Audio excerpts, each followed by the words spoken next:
Welcome to the ClearCheckbook tutorial series. ClearCheckbook is an application that helps you manage your finances online. Today we'll go over the transaction history tool. Ever accidentally delete a transaction? Or edit one and wish you could remember the original details? We've all been there. That's why we built the transaction history tool. In this quick tutorial, we'll show you how to easily see the transactions you've edited and deleted, and even undo those changes with a click. Let's dive in.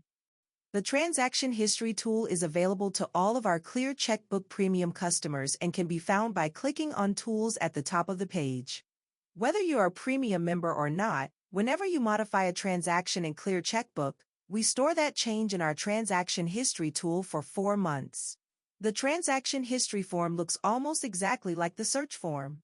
Instead of searching your transaction register, it searches for any edited or deleted transactions. The date range search also searches when the transaction was modified, not the actual date of the transaction. The other difference to the form is that you can choose whether you want to search for edited, deleted, or restored transactions. To show off how the tool works, let's go to our transaction register and delete our internet payment from April 11th for $78.11. Now that the transaction has been deleted, I'll go back to the Transaction History tool and we can search for it. I'll leave the date range set to the default since I just deleted it. If I was searching for a transaction I deleted longer ago, I could change the date range as needed. Since I know the transaction was in my Capital One account, I'm going to select that account. That should narrow it down enough for me since I know exactly what the transaction was.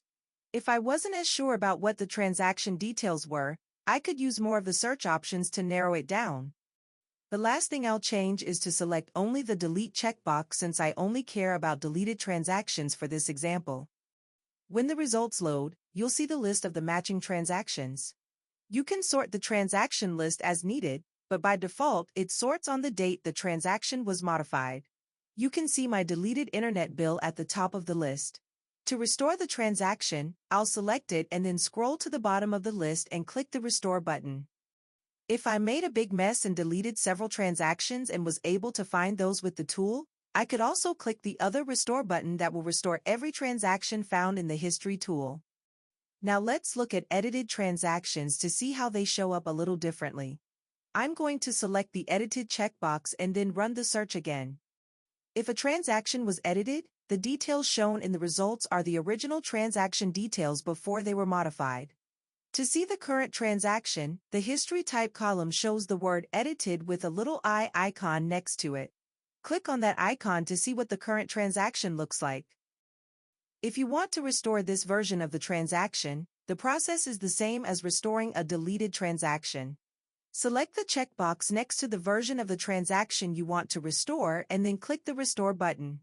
This will overwrite the current details of the transaction with the one you selected from the History tool. We can go back to our register now and see that the internet bill I restored is now back. Again, we only keep transaction modifications for up to 4 months. That means if you made a transaction modification within the last 4 months, it'll show up in the Transaction History tool. To learn more about using this tool, visit ClearCheckbook.com and go to our Help section. We have a full knowledge base article covering all aspects of the tool.